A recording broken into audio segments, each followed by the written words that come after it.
How can you hide yourself from quick ads so that people in your contact or any random people cannot add you as your friend in your Snapchat application?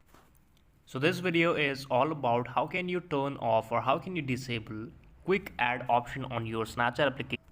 First thing, you have to check that you have updated your Snapchat application or not for smooth running of your application.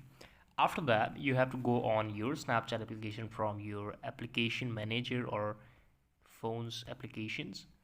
This is my Snapchat. As you can see, I will go on the chat screen here, tapping on the left, and you can see there is an option on the left called my profile icon here. I will click on it, and a setting option on the right top of screen. Scroll to the down and you will find an option called see me in quick add in privacy control setting. Click on this option and you can see this is enabled in my mobile phone, so that my contacts, my friends and can add me in quick add, and any random follower can add me in my quick add.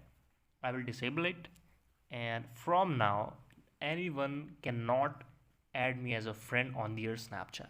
So by this you can exclude yourself from being in quick add or someone's list. This is the video. Thank you so much for watching it.